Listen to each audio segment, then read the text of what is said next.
ভদ্র মানুষের মতো জঙ্গলে চলে গেল। মুজাদ্দিদ আল ফেসানি রহমাতুল্লাহি আলাইহি বাদশা আকবর জেলখানার ভিতরে বন্দী করলো। আল্লাহর ওলিকে জেলখানায় বন্দী কইরা বাঘ ছেড়ে দিল। আল্লাহর ওলিকে বাঘে খাবে। বাদশা আকবর এত বড় বাদশা ছিল, যার সাম্রাজ্যের ভিতরে সূর্য উঠতো সূর্য ডুবতো। এত বড় বাদশা, মুঘল সম্রাট। সেই বাদশা আকবরের বিরুদ্ধে যখন সে আকবরের দিলে এলাহি ধর্ম, নতুন ধর্ম প্রচার করতে লাগলো, তখনই মুজাদ্দিদ আল ফেসানি রহমাতুল্লাহি আলাইহি বাদশা আকবরকে কাফের ফতোয়া দিলেন। একটু পরেই বাদশা আকবর তাকায় দেখে, হায় হায়, পাঠাইলাম বাঘ মুজাদ্দিদ আল ফেসানিকে খাওয়ার জন্য, কিন্তু যায় দেখে এই বাঘ আল্লাহর ওলির পাশে যায় সে বসে পড়েছে।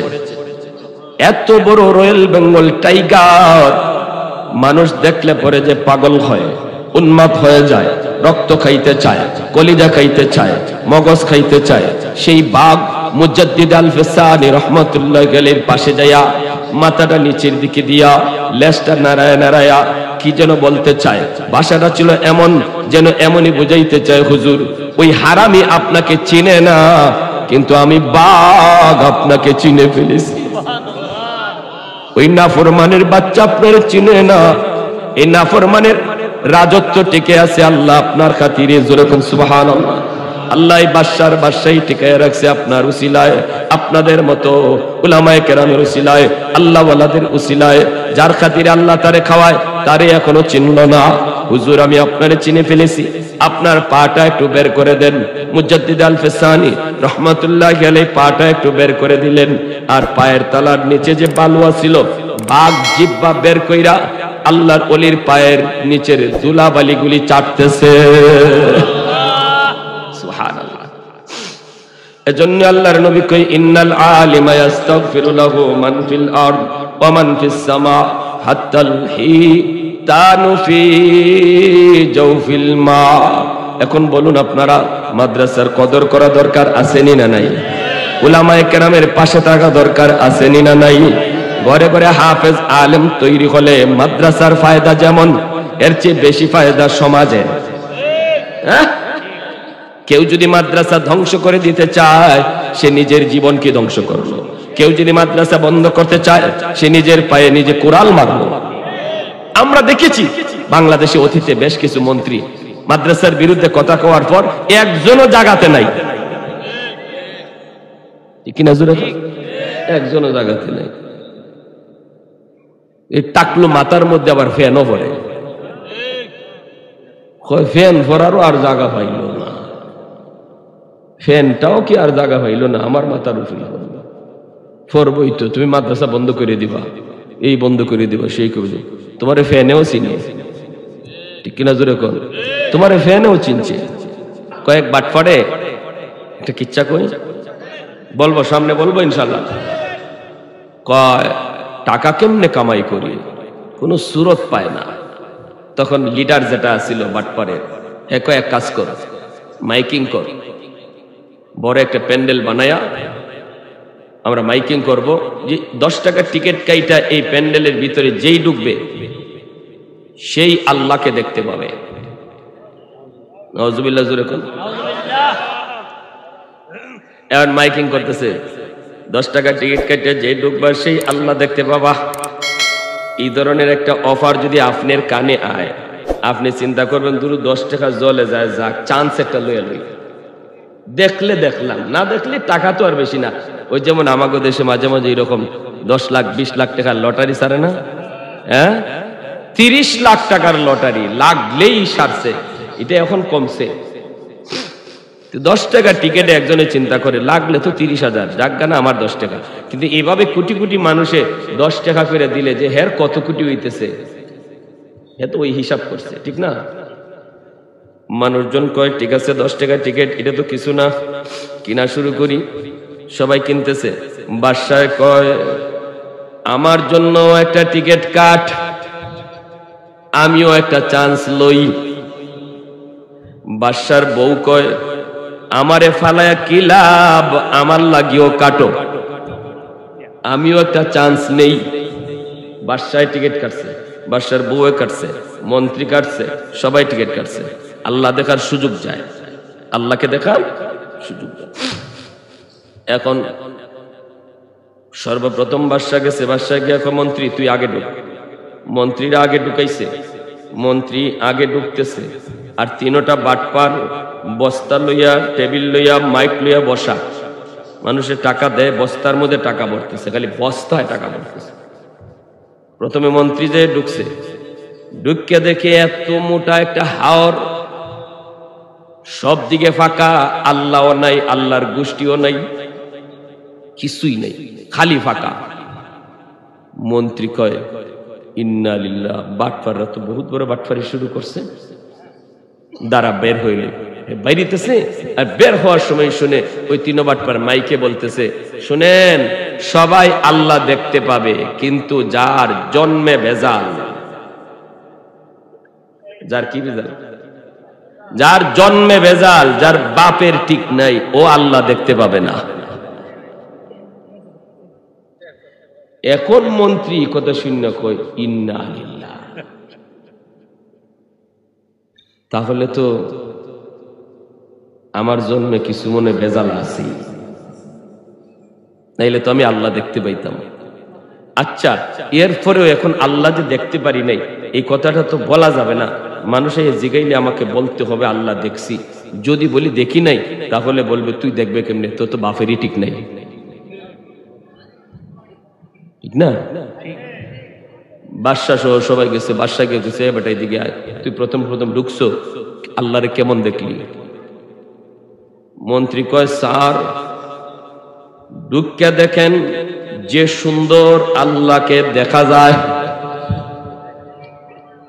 আল্লাহ একটা চেয়ারে বসা। নাউজুবিল্লাহ। এবার বাদশায় কয় শোনে আর কেউ না, এখন আমি যাব। বাদশা ঢুকছে, বাদশা ঢুকে দেখে কিছুই নাই, কি নাই, সব ফাঁকা, খালি বের হবে এমনি। বাটপাররা মাইকে কয় সবাই আল্লাহ দেখতে পাবে, কিন্তু যার বাপের ঠিক নাই, জন্মে ভেজাল, সে দেখতে পাবে না। এখন বাদশা মনে মনে কয় 100% আমার জন্মে ভেজাল, নতুবা মন্ত্রী দেখলো, আমি কেন দেখলাম না? বুঝে আসছে? তাহলে আমার ভেজাল আছে, ভেজাল আছে। এখন জনগণরে কি কই? জনগণরে যদি বলি আমি আল্লাহ দেখি নাই, তাহলে আমার পরের দিনই বাদশা থেকে নামাই দিব। এবার নাম তোর জন্মেরই ঠিক নাই, তুই আবার বাদশা হস কেমন করে? জিগাইতেছে স্যার আপনি তো আমাকে বাদশা, আল্লাহরে আপনি কেমন দেখছেন? মন্ত্রী কি দেখছে? আমি যে সুন্দর দেখছি, সে মন্ত্রীর চেয়ে আরো ভালো দেখছে। এখন বাদশার বউ কয় আমার একটু সুযোগ দেখো, হ এখন তো তুমি যাবা, তোমারই পালা, তুমি আমার ম্যাডাম। ম্যাডাম রে দিছে, ম্যাডামে ঢুকিয়ে দেখে কোনো খবরই নেই আল্লাহ, কিন্তু জবাব দিবে কি? যদি কয় আমি দেখি নাই, ভেজাল আসেনি না নাই? ভেজাল আছে না নাই? এখন ম্যাডামে মনে মনে কয় 100% আমার জন্মে ভেজাল, জানি না কেমনে কি হইছে, জন্মই কেমনে নিছে, এখন নিজের জন্মের মাঝে সন্দেহ থাকছে। কয় নাইলে আমার স্বামী দেখলো, মন্ত্রী দেখলো, আমি কেন দেখতে পারলাম না? আল্লাহ দেখা তো সাধারণ কথা না, জন্মে ভেজাল থাকলে আবার আল্লাহরে দেখে কেমনে? এর জন্মেই তো ভেজাল, আল্লাহ তো পাক পবিত্র। একে একে যতজন ঢুকছে কেউ আসল কথা কয় না, ওই একটা কথা বাটপারদের এক ডরে। এখন রাতের বেলা মহিলা মানুষ তো দেখবেন ফ্যাটের কথা বেশিক্ষণ রাখতে পারে না, মহিলাদের কি নাকি কন্ট্রোলালি নেই। হেরা যত আপনি বলবেন যে এটা খুব গোপন কথা, কারো কাছে বইল না, এটা খুব দ্রুত বলবে। আপনি যদি খুব তাড়াতাড়ি একটা খবর এলাকায় রটাইতে চান, খালি একটা মহিলারে কইবেন যে এটা অত্যন্ত গোপন কথা, কারো কাছে কইও না, কাম হইছে। হেওয়া আরেকজনরে কইব এই কথা খুব গোপন, কারো কাছে কইও না। হেওয়া খুব দ্রুতই আরেকজনের শুনাই কইব সাবধান, তুমি কারো কাছে কইও না, ঠিক না? রাতে ঘুমাইতে যাইব স্বামী স্ত্রী, বাদশা আর ম্যাডাম, মহিলা খালি দরজা লাগায়, জানালা লাগায়, ছিদ্র টিদ্র যা ছিল সব বন্ধ করে। বাদশার বুকের মধ্যে নিজের মাথাটা রাগাইয়া একদম অত্যন্ত কাছে যাইয়া আস্তে করে কয়, ওগো ওগো। কি হইছে ওগো ওগো করতেছ? কয় একটা কথা কইতাম। কি কথা কও? কয় ভয়ে কইম না নির্ভয়ে কইম। বাদশাহ কয়, তুমি আমার জানের জান, ফরানের ফরান, তুমি আবার ভয়ে কইবা কেন? নির্ভয়ে কও। কয় না, আমার ভয় হয়, তুমি কি আবার আমাকে অন্য কিছু ভাবো কি না? কয় না না, কিছু ভাবার নাই, কও, যা হওয়ার তো হইছে। তখন ম্যাডামে কয়, আজকে যে আল্লাহকে দেখার পালা গেল, তুমি দেখছো নি? বাদশাহ কয়, তো কি হয়েছে? দেখছি তো। ম্যাডাম তখন কয়, কিন্তু আমার যে পুরা কপাল, আমি তো আল্লাহ দেখতে পাই নাই। ওগো স্বামী, দেখো বাচ্চা কাচ্চা হয়ে গেছে, এখন আর আমারে তালাক তুলাক দেওয়ার চিন্তা কইরো না, জানি আমার জন্মে ভেজাল আছে। নাইলে তুমি দেখছো, আমি কেন দেখলাম না? জানি একটা ভেজাল হইছে, তো আমি তোমার কাছে অনুরোধ করি, কিন্তু মনের দুঃখের কথাটা কইলাম যে আমি যে আজকে এটার থেকে বঞ্চিত হইছি। বাসায় মনে মনে কয়, কিরি আমার মনের কথা দি কয়? বাদশাহ কয়, আমার মনের কথা দি কয়। তখন বাদশার সাহস হয়েছে একটু, বউ তো, বাদশার একটু সাহস হয়েছে। বাদশাহ কয়, আচ্ছা তুমি আল্লাহ দেখো না? কয় না। কইতে, তোমাকে একটা সত্য কথা কই। কই, কি কথা?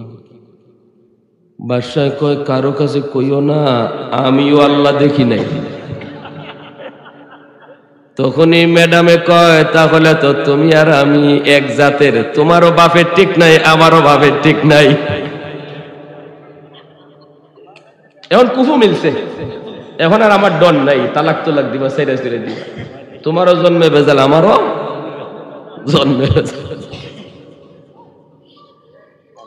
এইবার মন্ত্রীকে বাদশাহ কয়, ম্যাডামে কয়, আচ্ছা তো তুমি তো আমার আগে ঢুকছো, তুমি তো অন্তত আমার এই কথাটা বলতে পারতা যে আল্লাহ টাল্লাহ কিছু এখানে নাই, ফালতু একটা দুকাবার, তুমি কথাটা কইলা না?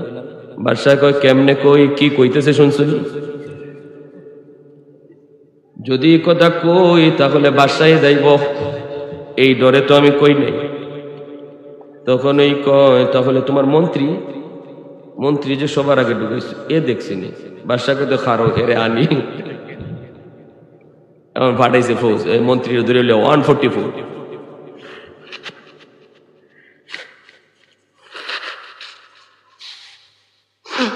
এখন মন্ত্রীরা আনতেছে, ধীরে ধীরে আনতেছে, আর খালি দরজা লাগাইতেছে। মন্ত্রীরে ঢুকায় আর খালি দোয়ার লাগায়। মন্ত্রী কই লিয়া যাও, দর লাগাও কেন? কয়, জানি না, 144 বাদশার নির্দেশ, খাস কামরায় তোমারে ঢুকাইতাম। নিয়া খাস কামরায় ঢুকাইছে, সব দরজা বন্ধ। মন্ত্রী তো ডরাইতেছে যে ঘটনা কি, কোন মামলা, আল্লাহ জানে। বাদশার ভিতরে নিয়ে সব দরজা জানালা লাগাইয়া মন্ত্রীরা কয়, আল্লাহ দেখছো? তুই আল্লাহ দেখছো? তুই ক। মন্ত্রী মনে মনে কো, আল্লাহ ই বেজাল আবার ইগানো আইল, ভাবলাম এটা হিগানোই শেষ। কয়, স্যার দেখছিনি? মানে স্যার আমি যে সুন্দর দেখছি, মনে আপনি এত সুন্দর দেখেন নাই। বাদশাহ মনে বাদশাহ কয়, দেখ সত্য কথা ক, সত্য কথা ক, ভালো করে, এখনো সময় আছে, সত্য কথা ক, তুই আল্লাহ দেখছো না? কয়, স্যার আমি জীবনে মিথ্যা কথা কইছি স্যার। না, তুমি জীবনেও মিথ্যা কথা কও না, তো সত্য কথাটা কও। সত্য হইল স্যার, আমি দেখছি। এখন বাদশাহ ভাবতেছে যে এরে তো আমার কথা না কইলে কইতো না, এত মনে করতেছে আমরা দেখছি, খালি হেই দেখছে না। বাদশাহ কত একটা কথা কই, শুন, তুই কারো কাছে কথাটা কইস না, এই কথাটা গোপন রাখিস। কই, কি কথা? তোর যে কপাল এত ভালো, তুই আল্লাহরে দেখলি, কিন্তু আমরা দুজন, আমরা এই দুইজনে একজনও আল্লাহকে দেখি নাই। এখন মন্ত্রী কয়, রে তাহলে তো আসল কথা কওয়া যায়। তখন কয়, স্যার তাইলে আসল কথাটা কই। স্যার আল্লাহর বুই বাতাসও নাই, আমি কিচ্ছু দেখি নাই, শুধু হাওয়া। কইলি না আমারে, কইলি না? কেমনে কই, কি কয় শুনছেন? মাইকে কি কয়? সাথে সাথে বাদশাহ ফৌজ লইয়া ওই বাটপার হল লেগে ধরছে, প্রকাশ পাই গেছে, খালি বস্তায় টাকা ঢুকাইতেছে, যাই গে ধরছে, দইরা উত্তম মধ্যম শুরু করছে। মিসালটা দেওয়ার উদ্দেশ্য হইল বাটপারি চিটারি যে যতই করুক এক সময় ধরা আসেনি না নাই?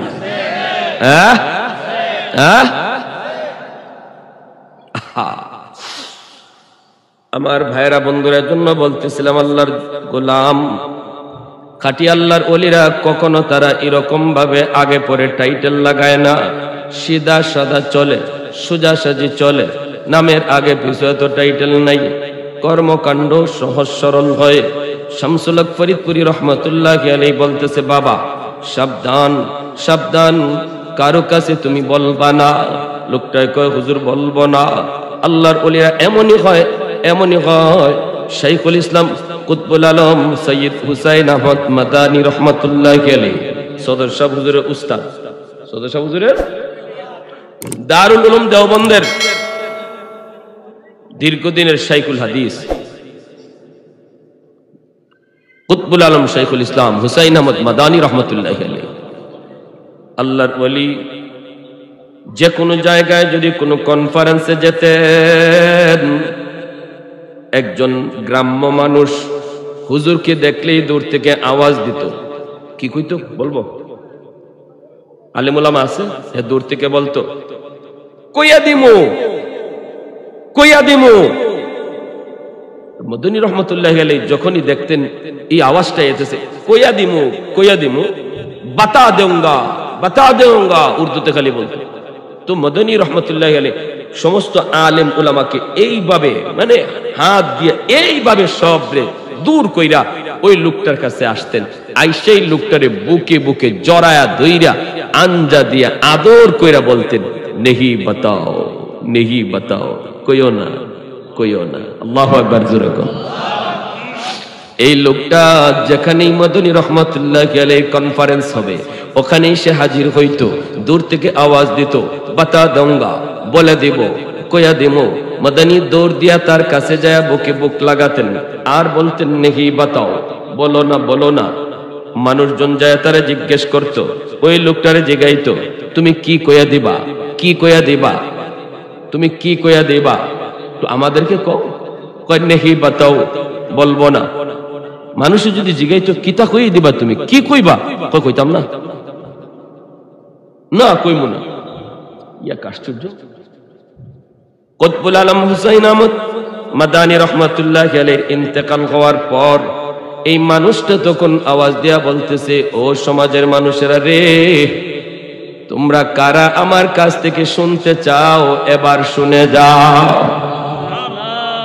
কি আমি কয়ে দিতে চাই, কি আমি বলে দিতে চাই, আজ তোমরা আমার কাছ থেকে জেনে নাও। মানুষজন উলামায়ে কেরাম ওই লোকটার কাছে যায়, তারা জানতে চান কি তুমি কও। তখন ওই লোকটা কয়, একদিন আমি গঙ্গু একটা এলাকা দিয়ে যাইতেছি, একটা ঘরের পাশ দিয়ে যাইতেছি, হঠাৎ করে রাত তখন বাজে প্রায় 3টা 4টা, দেখি ঘরের ভিতর থেকে জিকিরের আওয়াজ শোনা যায়, জিকিরের আওয়াজ শোনা যায়। আমি একটু থামলাম, একটু পরে দেখি ঘরের ভিতরে একজন মানুষের জিকিরের আওয়াজ, কিন্তু একটু পরেই দেখি একজনের জিকির নয়, এই ঘরের দরজা জানালা সবকিছু এই লোকটার সাথে জিকির করতেছে। আমি দেখতেছি ঘরের দয়াল পর্যন্ত জিকিরের সাথে লাফাইতেছে। আল্লাহু আকবার, জোরে বলেন। তখন দেখতেছি ঘরের ভিতরে আর একজনের জিকির শোনা যায় না, শত শত মানুষের জিকির শোনা যায়। আমি দাঁড়ায় গেলাম, ভয় পেয়ে গেলাম। আমি একটা আড়ালের দাঁড়ায় রইলাম, কে সেই মানুষটা, তারে একটু দেখবো, ডিস্টার্ব করব না। ফজরের আজান যখন হবে ইনি তো ঘর থেকে টিকে বের হবে, তখন আমি ওনাকে দেখব ইনি কে, তো বড় আল্লাহর ওলি। দরজা যখন তিনি খুললেন তখনই তাকায় দেখি ইনি আর কেউ নন, ইনি হলেন কুতবুল আলম শাইখুল ইসলাম হুসাইন আহমদ মাদানী রহমাতুল্লাহি আলাইহি। আমাকে হুজুর দেখলেন, আমিও হুজুরকে দেখলাম। হুজুর আমাকে দেখা মাত্রই দৌড় দিয়ে আমার কাছে আইসা আমার বুকে বুক লাগায়া আমার গলায় মুআনাকা কইরা আমার সাথে বুক লাগায়া তিনি বলতেছেন, বাবা কারো কাছে বলবি না, বাবা তুই ওয়াদা দে কারো কাছে বলবি না, কারো কাছে বলবি না। আমি হুজুরকে ওয়াদা দিছি যতদিন হুজুর জীবিত থাকবেন ততদিন আমি কারো কাছে বলবো না, এজন্য আমি কারো কাছে বলি নাই।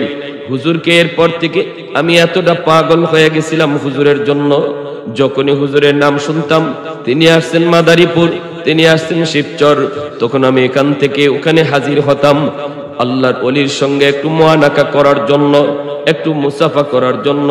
কিন্তু ওই জায়গায় যে যখন দেখতাম তোমাদের মতো উলামায়ে কেরাম হুজুরের চতুর্দিকে বেষ্টন করা, সাধারণ আমি একটা গ্রামের মানুষ, আল্লাহর ওলির কাছে যাওয়া আমার পক্ষে সম্ভব না, কেউ আমাকে যেতে দেয় না। এজন্য কৌশল অবলম্বন করেছি, আমি যাব না, হুজুরকে আনবো। আল্লাহু আকবার। আমি যাব না, আমি আনবো। এজন্য হুজুরকে দেখা মাত্রই যেই বলতাম বাতা দেউঙ্গা কয়া দিমু, তখনই হুজুরে আমাকে চিনে ফেলতেন আমি সেই লোক। আল্লাহু আকবার। আমাকে চিনে ফেলতেন আমি সেই লোক। এজন্য হুজুর তোমাদের সবাইকে পিছনে ফেলায়া দৌড়া আমার কাছে আসতেন, আইসা আমার সাথে মুআনাকা করতেন, আমার সাথে মুসাফা করতেন। আমার কলিজা তখন ঠান্ডা হয়ে যেত। তালিবে মাওলা হো মেরে ইশকে নিরালা, मैं तालिब मौला हूँ मेरे इश्क़ निराला, है जुमला जहाँ जिनके तजल्ली से उजाला, है जुमला जहाँ जिनके तजल्ली से उजाला, मादर दुजहा गैर खुदा यार नदारे, जुज़ याद खुदा ही चिदिगर कार नदारिम, जुज़ याद खुदा ही चिदिगर कार नदारिम। ज़रे बोली अल्लाहु আকবার। মুসলমানের আওয়াজে বলেন আল্লাহু আকবার। আমাদের সাথে কে আছেন? সাহায্য কার প্রয়োজন? আমেরিকা, ভারতের, লন্ডনের, রাশিয়ার, কারো সাহায্যের প্রয়োজন আমাদের নাই। সাহায্যের প্রয়োজন কার? আরে হুজুরে কার? ওয়াকানা হাক্কান আলাইনা নাসরুল মুমিনিন। আল্লাহ বলেন মুমিন ঈমানওয়ালা শোনো, তোমাদেরকে সাহায্য করা আমি আল্লাহর জিম্মাদারি। বদরে আল্লাহ সাহায্য করেছেন, মুতায় আল্লাহ সাহায্য করেছেন, ইয়ারমুকে আল্লাহ সাহায্য করেছেন। ফেরাউনের মতো বাহিনীর বিপক্ষে শুধু মূসা ছোট্ট বালক, দুধের বাচ্চা। মূসার পক্ষে কেউ নাই, ফেরাউনের পক্ষে হলো গোটা সাম্রাজ্য। মূসা ছোট্ট বালকের পক্ষে শুধু একমাত্র কে? আরে হুজুরে বলেন কে? বিজয় ফেরাউনের হয়েছে নাকি মূসা? জোরে বল।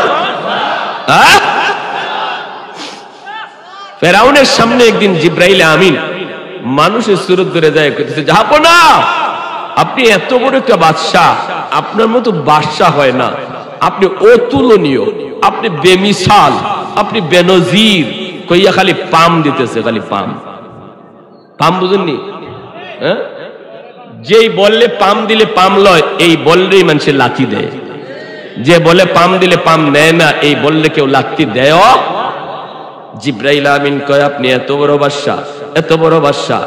ফেরাউন খালি ফুলতেছে, খালি ফুলতেছে, খালি পাম লইতেছে। এইবার কয় কি হয়েছে ক? জিব্রাইল আমিন কয় আপনি একটা ফতোয়া দিবেন, একটা সমাধান দিবেন, আইন জারি করবেন। কি আইন বলো? কয় আইনটা হলো কোন গোলাম যদি মুনিবের অবাধ্য হয় তার কি শাস্তি হওয়া উচিত? বুঝাইছে? ফেরাউন কয় ওরে লোহিত সাগরের পানিতে চুবাইয়া মারা উচিত। জিব্রাইল আমিন কয় কাগজে একটু লিখে স্বাক্ষর করে দেন, আপনার ফরমানটা আমি জাতিকে দেখাবো। ফেরাউন কেমন বলদের বলদ, নিজের ফতোয়া নিজে কাগজে লিখে শিল মেরে দিছে, ঠিক না? এইবার নীলদরিয়ার লোহিত সাগরের পানিতে যখন চুবাইয়া মারা হয়, ফেরাউন কইছিল আমাকে বাঁচাও, আমি মুসার খোদার উপরে ঈমান আনলাম। তখনই জিব্রাইলে আমিন কাগজটা দেখায় কয় দেখেন তো এই ফরমানটা কার? ফরমানটা এখন বাঁচতে চাও কেন? এ আল্লাহর গোলাম, এজন্য যেই মাত্র শামসুল হক ফরিদপুরি রহমাতুল্লাহি আলাইহি ওই মাঝিকে ডাক দিয়া তখন বলতেছেন বাবা শুন, আমি যখন নৌকায় ছিলাম আমিও সিদ্ধান্ত নিয়েছি আমি আমার ঘাট পর্যন্ত আসব, কিন্তু হঠাৎ করে নৌকায় এই এলাকার জিন্নাতের সর্দার কিছু প্রতিনিধি নিয়ে আমার সাথে নৌকায় দেখা করেছে। জিন্নাতের সর্দার আমাকে বলতেছে হুজুর, আমরা আপনাকে বড় সম্মান করি, আমরা আপনাকে ভালো করে চিনি হুজুর, আপনাদের মতো আল্লাহর ওলিদের উসিলায়, আপনাদের মতো উলামায়ে কেরামের উসিলায় আল্লাহ আমাগো মতো জিন্নাতকেও বাঁচায় রাখছে, আল্লাহ পাক কায়নাত টিকায় রাখছে। হুজুর আপনাকে আমি ভালো করে চিনি হুজুর, আমাদের ভিতরে একটা দ্বন্দ্ব চলছে, মারামারি হতে পারে, কাটাকাটি হতে পারে, খুন খারাপি হতে পারে, সিদ্ধান্ত নিয়েছি আপনি যেই ফয়সালা দিবেন সবাই আমরা মেনে নিব। আমরা আপনার অপেক্ষায় ছিলাম, আমরা ওই যে একটা মরুভূমি, ওই যে একটা হাওর, এই হাওরেই থাকি হুজুর, একটু দয়া করে যদি আপনি এই পাশ দিয়া বাড়িতে যান, একটু পায়ে হেঁটে যদি বাড়িতে যান, আমরা আপনাকে পাহারা দিয়া দিয়া বাড়ি পর্যন্ত পৌঁছে দিব, মাঝখানে আমরা আমাদের সমাধানটা নিয়ে নিব। আল্লাহু আকবার। এজন্যই মায়ার নবী বলেন ইন্নাল আলিমা ইস্তাগফিরু লাহু মান ফিল আরদ ওয়া মান ফিস সামা হাত্তাল হিতানু ফি জাওফিল মা। এজন্যই আল্লাহর নবী রহমতের নবী বলেন তোমরা যদিও উলামায়ে কেরামকে চিনো না, জিন্নাতরা উলামায়ে কেরামকে চিনে, তোমরা যদিও উলামায়ে কেরামকে চিনো না, বাঘ ভাল্লুক উলামায়ে কেরামকে চিনে, তোমরা যদিও তাদের কদর বুঝো না, গাছগাছালি তাদের কদর বুঝে। আমাদের সিলেটের একজন আল্লাহর ওলি বাহুবলে শেখ সাহেব হুজুর, রশিদপুর তেমুন্না, সিলেটে অনেক চা বাগান আছে। এই চা বাগানটা হলো প্রসিদ্ধ একটা চা বাগান, বাহুবল থেকে শ্রীমঙ্গল যাওয়ার পথে রশিদপুর। এই রশিদপুর তেমুন্না এমন একটা রাস্তা, তিনমুখী রাস্তা, এই রাস্তার মাঝে হাজারো মানুষ দাঁড়ায় আছে, কেউ রাস্তা পারাপার হয় না। এই অবস্থায় মানুষজন দুদিকে দাঁড়ানো। ঘটনা কি, রাস্তার মাঝখানে একটা বিশাল বড় বাঘ বসা, রয়্যাল বেঙ্গল টাইগার রাস্তার মাঝখানে বসা, কেউ রাস্তা পারাপার হতে পারে না। আল্লাহর ওলি তিনি ওই রাস্তা দিয়ে আইতেছেন, মানুষেরা কয় হুজুর আপনি সামনে যায়েন না। আল্লাহর ওলি বলে কেন? কয় বাঘ বসা। তিনি বলেন যে মালিক আমাকে আশরাফুল মাখলুকাত সৃষ্টির শ্রেষ্ঠ জীব বানায় পাঠাইছে, ওই মালিক এই বাঘকে আমার খাদিম বানাইছে। আমি তার, সে আমার খেদমত করবে, সে আমাকে ডিস্টার্ব করবে কেন? মানুষের সামনেই তিনি চলে গেলেন, বাঘের কাছে যায় তিনি ওই বাঘের লেজ দইরা, কান দইরা তিনি বলতেছেন আল্লাহ পাক তোমাকে মানুষের উপকারের জন্য বানাইছে, ক্ষতি করার জন্য নয়। তোমার ঠিকানা হলো জঙ্গল, তুমি তোমার ঠিকানার জঙ্গলে চলে যাও। আশরাফুল মাখলুকাতের জন্য কোনো বাধা দিও না, অসুবিধা সৃষ্টি করো না। হাজারো হাজারো মানুষ তাকে দেখলো। যেই বাঘ মানুষ দেখলে পরে হিংস্র হয়, যেই বাঘ মানুষ দেখলে পরে কলিজা খাওয়ার স্বপ্ন দেখে, রক্ত খাওয়ার স্বপ্ন দেখে, ওই বাঘটা লেজ নেড়ে নেড়ে মাথাটা নিচু করে। আল্লাহর ওলিকে বুঝায় গেল আমি আপনাকে চিনি, মানুষ আপনারে না চিনলো হুজুর আমি আপনাকে চিনছি। আল্লাহু আকবার। ভদ্র মানুষের মতো জঙ্গলে চলে গেল। মুজাদ্দিদ আল-ফেসানি রহমাতুল্লাহি আলাইহি বাদশাহ আকবর জেলখানার ভিতরে বন্দী করলো। আল্লাহর ওলিকে জেলখানায় বন্দী কইরা বাঘ ছেড়ে দিল। আল্লাহর ওলিকে বাঘে খাবে। বাদশাহ আকবর এত বড় বাদশাহ ছিল, যার সাম্রাজ্যের ভিতরে সূর্য উঠতো সূর্য ডুবতো, এত বড় বাদশাহ, মুঘল সম্রাট। সেই বাদশাহ আকবরের বিরুদ্ধে যখন সে আকবরের দিলে এলাহি ধর্ম, নতুন ধর্ম প্রচার করতে লাগলো, তখনই মুজাদ্দিদ আল-ফেসানি রহমাতুল্লাহি আলাইহি বাদশাহ আকবরকে কাফের ফতোয়া দিলেন। একটু পরেই বাদশা আকবর তাকায় দেখে, হায় হায়, পাঠাইলাম বাঘ মুজাদ্দিদ আল-ফেসানিকে খাওয়ার জন্য, কিন্তু যায় দেখে এই বাঘ আল্লাহর ওলির পাশে যায় সে বসে পড়েছে। এত বড় রয়্যাল বেঙ্গল টাইগার মানুষ দেখলে পরে যে পাগল হয়, উন্মাদ হয়ে যায়, রক্ত খাইতে চায়, কলিজা খাইতে চায়, মগজ খাইতে চায়। সেই বাঘ মুজাদ্দিদ আল-ফেসানি রহমাতুল্লাহ আলাইহির পাশে যায়া মাথাটা নিচের দিকে দিয়া লেজটা নাড়ায়া নাড়ায়া কি যেন বলতে চায়। ভাষাটা ছিল এমন যেন এমনই বুঝাইতে চায়, হুজুর ওই হারামি আপনাকে চিনে না, কিন্তু আমি বাঘ আপনাকে চিনে ফেলেছি। ওই নাফরমানের বাচ্চা আপনার চিনে না, এই নাফরমানের রাজত্ব টিকে আছে আল্লাহ আপনার খাতিরে। জোরে কোন সুবহানাল্লাহ। আল্লাহ বাদশার বাদশাহী টিকায় রাখছে আপনার উসিলায়, আপনাদের মতো উলামায়ে কেরামের উসিলায়, আল্লাহ ওয়ালাদের উসিলায়। যার খাতিরে আল্লাহ তারে খাওয়ায় তারে এখনো চিনল না। হুজুর আমি আপনারে চিনে ফেলেছি, আপনার পাটা একটু বের করে দেন। মুজাদ্দিদ আল-ফেসানি রহমাতুল্লাহি আলাইহি পাটা একটু বের করে দিলেন, আর পায়ের তলার নিচে যে বালুয়া ছিল, বাঘ জিহ্বা বের কইরা আল্লাহর ওলির পায়ের নিচের ধুলাবালিগুলি চাটতেছে। সুবহানাল্লাহ। এজন্য আল্লাহর নবী কই, ইন্নাল আলিমা ইস্তাগফিরু লাহু মান ফিল আরদ ওয়া মান ফিস সামা হাত্তাল হিতানু ফি জাওফিল মা। এখন বলুন আপনারা, মাদ্রাসার কদর করা দরকার আছে না নাই? উলামায়ে কেরামের পাশে থাকা দরকার আছে না নাই? ঘরে ঘরে হাফেজ আলেম তৈরি হলে মাদ্রাসার ফায়দা যেমন, এর চেয়ে বেশি ফায়দা সমাজের। হ্যাঁ, কেউ যদি মাদ্রাসা ধ্বংস করে দিতে চায় সে নিজের জীবনকে ধ্বংস করলো, কেউ যদি মাদ্রাসা বন্ধ করতে চায় সে নিজের পায়ে নিজে কোরাল মারলো। আমরা দেখেছি বাংলাদেশে অতীতে বেশ কিছু মন্ত্রী মাদ্রাসার বিরুদ্ধে কথা কওয়ার পর একজনও জাগাতে নাই, কিনা জোরে একজনও জাগাতে নাই। এই টাকলু মাথার মধ্যে আবার ফ্যানও পড়ে, ফ্যান পরারও আর জায়গা পাইল না, ফ্যানটাও কি আর জায়গা পাইল না, আমার মাথার উপরে পড়বই তো। তুমি মাদ্রাসা বন্ধ করে দিবা, এই বন্ধ করে দিবা, সেই করবে, তোমার ফ্যানেও চিনে, ঠিক কিনা জোরে কর, তোমার ফ্যানেও চিনছে।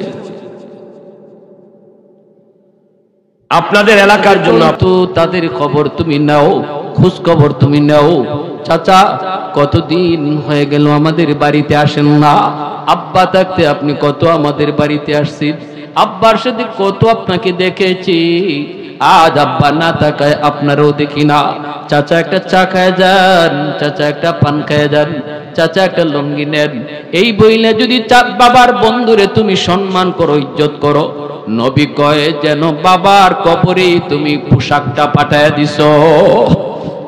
এজন্য আমার নবী রহমতের নবী খানচা লইয়া বসছেন আম্মা জান আয়েশা সিদ্দিকা রাদিয়াল্লাহু তাআলা আনহা, নবীজির পরম করম প্রিয়তমা স্ত্রী আম্মা জান আয়েশা রাদিয়াল্লাহু তাআলা আনহা। খানচা ভরা রুটি, নবীজি বলতেছেন আয়েশা এই রুটিগুলি দেখে আমার চোখ দিয়ে দর দর করে পানি পড়ে, আমি কান্না থামাইতে পারি না গো। আম্মা জান বলতেছেন নবী গো কেন কাঁদেন? নবী বলতেছেন আয়েশা রে, আজকে আমার সামনে কতগুলা রুটি হাজির হয়ে গেল, আজ হলো আমি নবীর সুখের দিন, তোমরা হলে আমার সুখের দিনের স্ত্রী, কিন্তু আমার খাদিজা যখন ছিল তখন ছিল আমার দুঃখের দিন, খাদিজা ছিল আমার দুঃখের দিনের বিবি। কোনো একদিনও খাদিজাকে নিয়ে আমি এইভাবে রুটি খাইতে পারি নাই। মক্কার সবচেয়ে ধনী নারী ছিল আমার বিবি খাদিজা, সব সম্পদ আমার কথায় আল্লাহর রাস্তায় দান করে দিয়েছে। সেই খাদিজাকে নিয়ে আমি নবী কোনদিন এইভাবে খানচা ভরে রুটি খাইতে পারি নাই।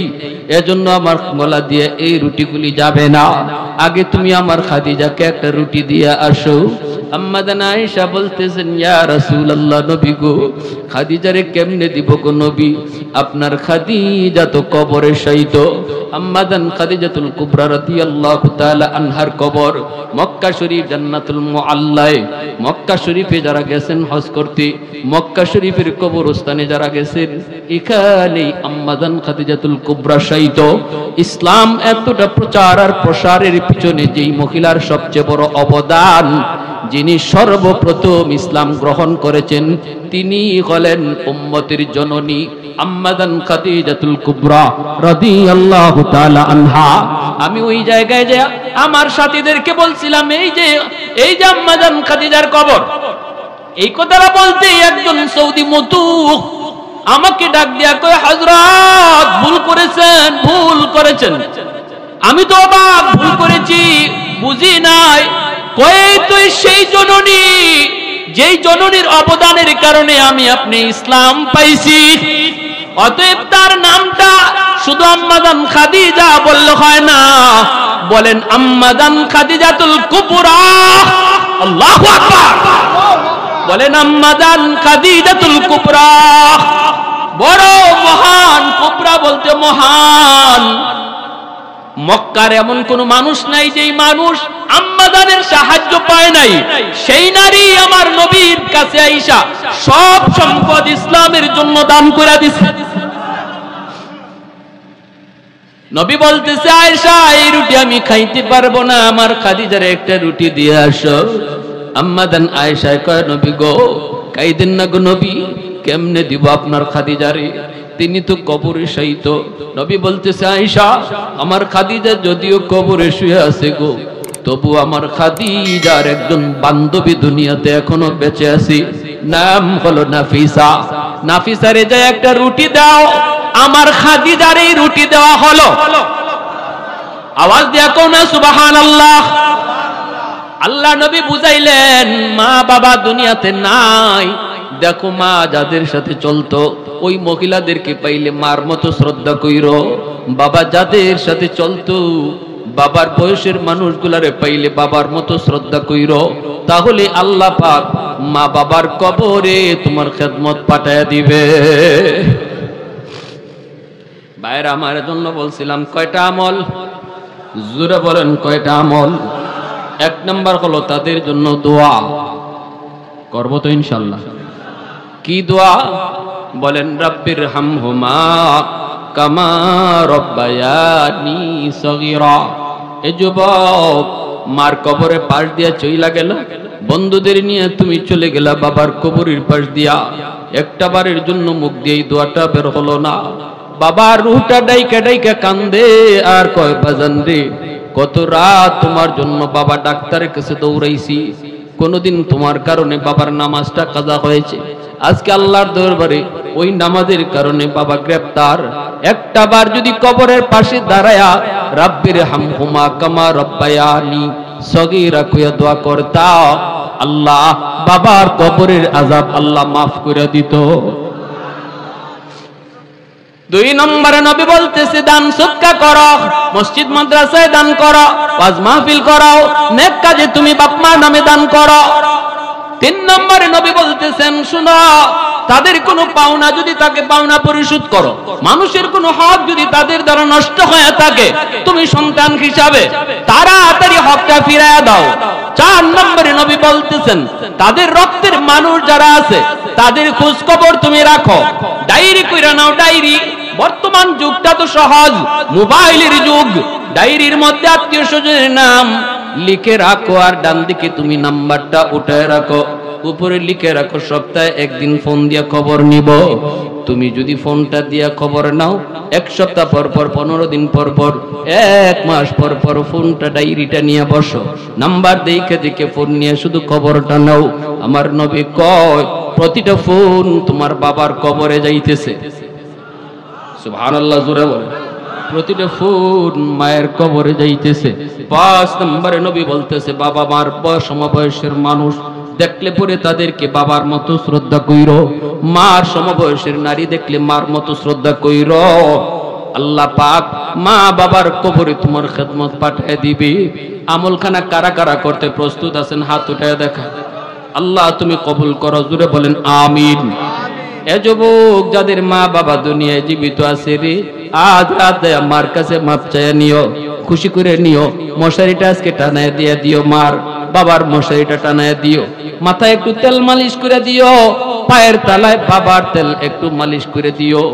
এই কথাটা, এই আমলটা করা মাত্রই দেখবা বাবার দিল খুশি। নবী বলতেছেন যদি কোনো সন্তান রাতের বেলা মারে খুশি করে ঘুমায়, সকাল হওয়া মাত্রই তার জন্য আল্লাহ জান্নাতের দরজা খুলে দেয়।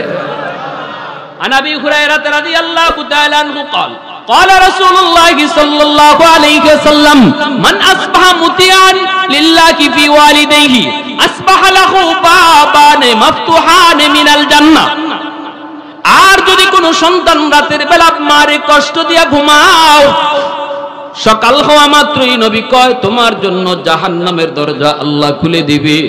ভালো করে জানো, মার কলিজায় ব্যথা, বাবার কলিজায় ব্যথা, তোমার কোনো কথার কারণে, তোমার কোনো আচরণে মায় কষ্ট পেয়েছে, কলিজার মধ্যে আঘাত পেয়েছে, অথচ তুমি মাপ চাও নাই, ঘুমায় যাইতেছো রাতে, এইদিকে মার ঘুম নাই, বাবার কলিজায় ঘুম নাই, চোখ দিয়া পানি ঝরতেছে। নবী কয় রে যুবক, তুই ঘুমাইতেছো না, সকাল হওয়া মাত্রই তোমার জন্য জাহান্নামের দরজা খোলা হইতেছে।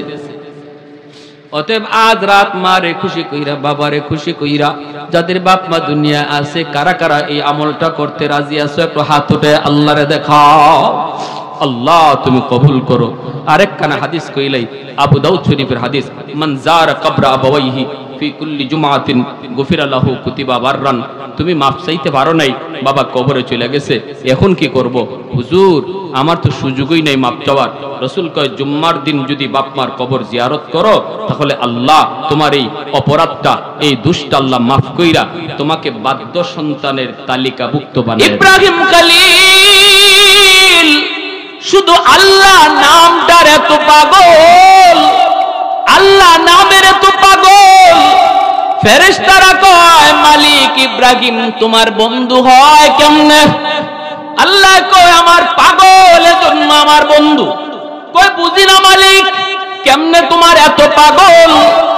আল্লাহ ফেরেশতাকে বলে তাহলে মানুষের সুরত দুইরা পরীক্ষা করো। ইব্রাহিম খলিল ছাগল রাখালি করেন, নিজের ছাগল, বিশাল বড় ছাগলের পাল, ফেরেশতা মানুষের সুরত দুইরা পাশ দিয়া যায় আর আল্লাহ নামের জিকির করে। সুবহানাল মুলকি ওয়াল মালাকুত যাল ইজ্জতি ওয়াল আজমতি।